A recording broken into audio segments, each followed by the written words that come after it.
नमस्कार, मैं Maithili Sharan Gupt, national president crime free Bharat mission एवं farmer DGP police reform Madhya Pradesh आपको कुछ बातें बारीकियों से समझाना चाहता हूँ। मैं आपको यह बताना चाहता हूँ कि जिसे आप एक अपने लिए आज़ादी समझ रहे हैं, यह आज़ादी नहीं है।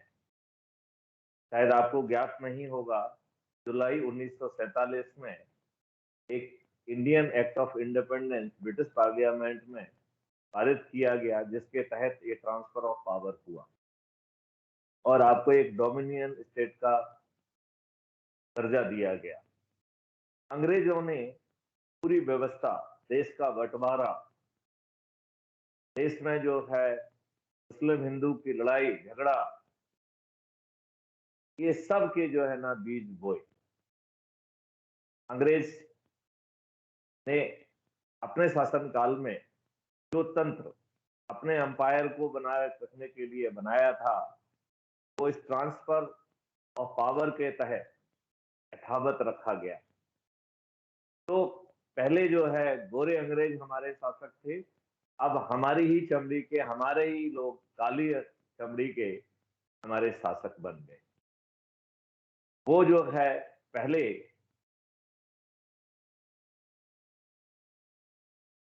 धन लूट कर ब्रिटेन ले जाते थे, ये धन लूट कर स्विस बैंक में जमा करते। देखिए, जिन राजनेताओं के पास कुछ पैसा नहीं होता है, जैसे ही वो किसी पद पर बैठते हैं, वो रातों रात अमीर हो जाते हैं। वो बिना कुछ किए ही उनकी संपत्तियां बढ़ती जाती हैं। वो वो लोगों के व्यवसाय में पार्टनर बनते जाते हैं। उनके करोड़ों की बेनामी जो है इन्वेस्टमेंट हो जाते हैं। तो समय आ गया है कि इन बारीकियों को अपन समझें। जो एक्ट अंग्रेजों ने अपना एम्पायर बनाए रखने के लिए चलाए गए, वो सब जो है एक्ट इस काली चमड़ी के अंग्रेजों को बहुत पसंद आ रहे हैं। किसी भी व्यवस्था को यह दुष्ट जो है काली चमड़ी के, काले जो है ना चमड़ी के, मोटी खाल की अपराधी राजनेता सिस्टम को तो गाली देंगे, लेकिन सिस्टम को अच्छा नहीं करेंगे।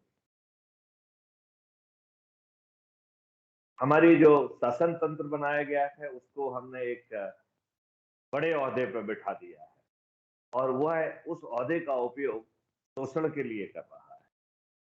नियम कानून क्लिष्ट बनाए गए हैं, जिनका पालन करना कठिन है। फिर आपके ऊपर दबिश दी जाती है, आपके ऊपर जो है अत्याचार किया जाता है, आपको चोर कहा जाता है, आपकी संपत्ति जो है ना सील कर दी जाती है, आपके जो है ना अकाउंट सीज कर दिए जाते हैं।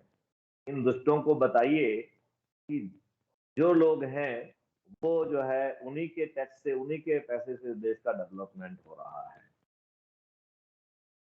अंग्रेजों का ये सोच था कि चाहे आपसे रेवेन्यू इकट्ठी ना हो, लेकिन आपकी रीढ़ की हड्डी तोड़ दी जाए, आपका व्यवसाय को तोड़ दिया जाए। वही सब काम ये लोग कर रहे हैं। यहाँ पे देखिए, आपके ऊपर इनकम टैक्स की रेड होती है और आपके ऊपर इनिशियली जो है ना 100 करोड़ 150 करोड़ का जो है टैक्स बताया जाता है। जैसे ही आप अपील में जाते हैं, वो टैक्स घट के आपका 10 करोड़ 5 करोड़ पे आ जाता है। तो जिन्होंने गलत आकलन किया है, उनकी हम प्रशासकीय जिम्मेवारी क्यों तय ना करें? उनके इस गलत आचरण के कारण जो व्यवसाय को जो है ना कष्ट हुआ है, वो जो है उसके लिए खामियाजा और हर्जाना उस दुष्ट जो है अधिकारी की तनख्वाह से काट के वो उस व्यापारी को क्यों नहीं मिल रहा है? जब तक जो है आपको दोषी सिद्ध नहीं कर दिया जाता है, तब तक जो है आपके ऊपर जो है कोई भी रिकवरी, कोई भी अकाउंट की सीलिंग नहीं होना चाहिए। और यदि बनती भी है, तो भी उससे कहा जाए कि वो व्यवसाय करके जो है ना आपकी पूर्ति करे। बड़ी विडंबना है कि आप जो है लोगों का 1,78,000 करोड़ रुपए नॉन परफॉर्मिंग एसेट के नाम पर माफ कर दे रहे हैं और उन्हीं से एनोनिमस बॉन्ड के तहत आप अपने पार्टियों में जो है ना धन ले रहे हैं। क्या ये मिलजुल के लूट खसोट की चाल है? आपने क्यों अंपायर अंग्रेजों के जो है ना बनाए हुए कानून, क्यों उनकी दुष्टता बरकरार रखी है? देखिए, आप जो है जुडिशियल सिस्टम में विटनेस एक बहुत महत्वपूर्ण व्यक्ति होता है जो कि जुडिशियल सिस्टम में एक महत्वपूर्ण भूमिका अदा करता है। हम उसके प्रति कितने डिसरिस्पेक्टफुल हैं, उसकी जो है ना समय की हमारे लिए कोई कीमत नहीं है। हम कहते हैं फलाना फलाना हाजिर हो, वो बेचारा 4 बार आके जो है ना अपना समय खराब करता है, उसको कोई कंपनसेशन नहीं है। और यदि धोखे से किसी जिजून कारण के रहते यदि वो नहीं आ पाता तो आप उसका वारंट जारी कर देते हैं। और वारंट की और सम्मन की भाषा देखिए, कितनी अपमानजनक भाषा है। इस तरह की भाषा यूज करने के लिए किसने जो है ना अधिकार देके रखा है जुडिशरी? हमें जितने भी जो है इसके सिस्टम्स हैं उनको रिवाइज करना चाहिए। जितने भी जो है इनके पुराने फॉर्मेट्स हैं उनको रिवाइज करना चाहिए। उसमें इंडियंस को जो सम्मान मिलना चाहिए। इतनी विडंबना की बात है कि यहाँ इस देश में चपरासी बनने के लिए आपको सचरित्र होने की जरूरत है, सदाचारी होने की जरूरत है, पुलिस वेरिफिकेशन की जरूरत है। वहां इस देश में कानून का निर्माता बनने के लिए मर्डरर, रेपिस्ट, किडनैपर क्यों चलेंगे? आज सभी राजनीतिक पार्टियों को अपराधियों से बड़ा प्रेम है। वो अपराधी एक एट्रीब्यूट है जिसको खोजते हैं, जाति को खोजते हैं, धर्म को खोजते हैं, और इन तीनों के आंकड़े मिला के जो है ना सज्जनों की बजाय इन अपराधियों को टिकट देना ज्यादा श्रेयकर मानते हैं, क्योंकि उनके चुन के आने की संभावना ज्यादा है। इन राजनीतिक पार्टियों का कोई धर्म नहीं है। ये किसी भी व्यक्ति को पैसे भी देते हैं और अपने तरफ बुला के इन के प्रकार अपनी सरकार कायम बनाना चाहते हैं। ये है इनका धर्म, ये है इनका चरित्र।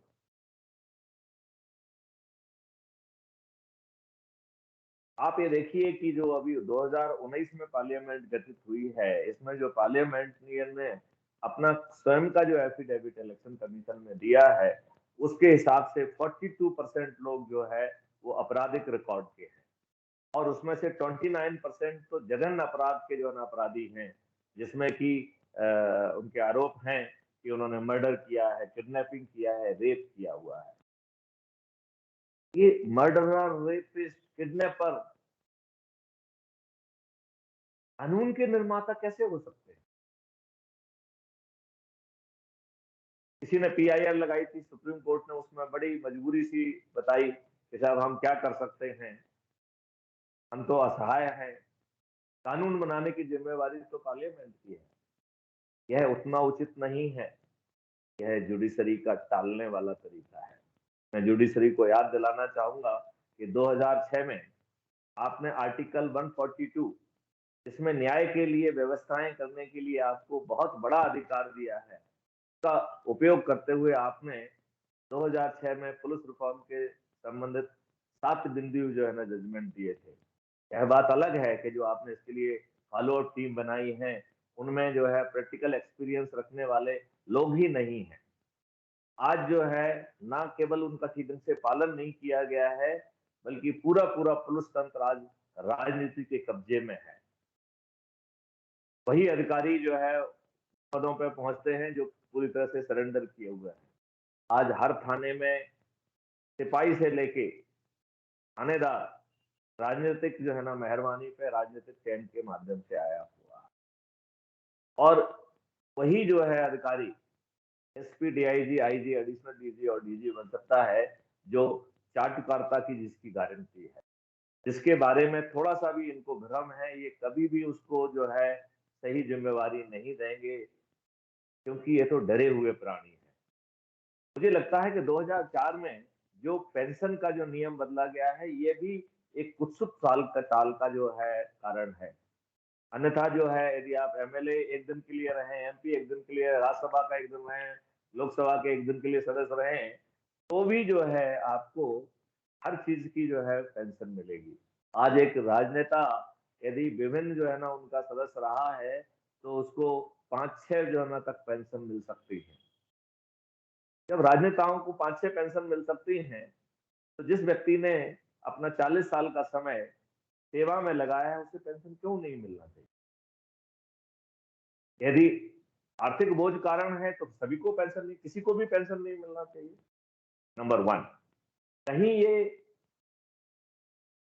उन जो है 10 या 15% लोग जो कि चरित्र से मजबूत हैं, जिन्हें लगता है कि पेंशन के बाद वो जो है ना पेंशन के पैसे से एक अच्छी जिंदगी जी सकते हैं और वो जो है कभी कभी इनके सामने नहीं झुकते हैं, ऐसे लोगों को झुकाने के लिए कहीं ये चाल तो नहीं है? विचार करिए, जिससे जिस दिन आप नौकरी में भर्ती हों उस दिन से ही आपके दिमाग में ये संशय रहे कि रिटायरमेंट के बाद मेरा क्या होगा।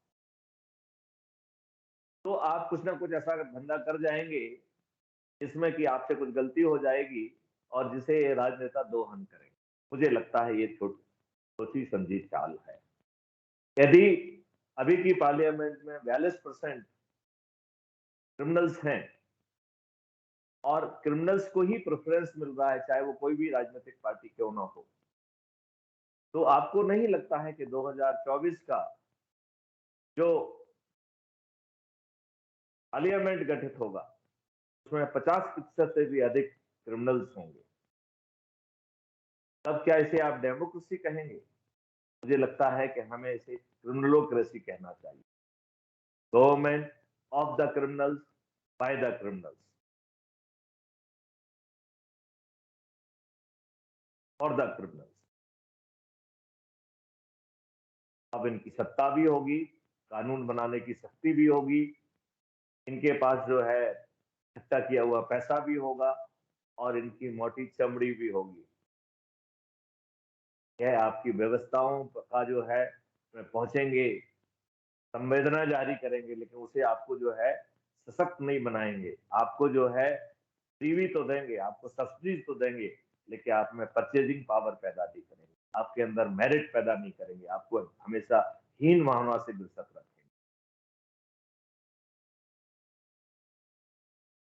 लिहाजा आज आप एक निर्णय लीजिए कि इन राजनेताओं को आप बहिष्कार करें।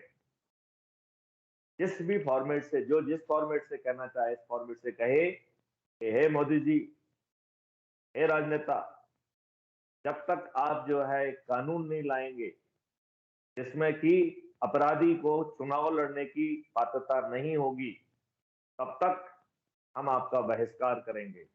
आपको अपने गांव में, आपके अपने कस्बे में, अपने शहर में नहीं घुसने देंगे। हम आपकी किसी भी आम सभा में, आपके किसी भी फंक्शन में नहीं जाएंगे, उसका बहिष्कार करेंगे।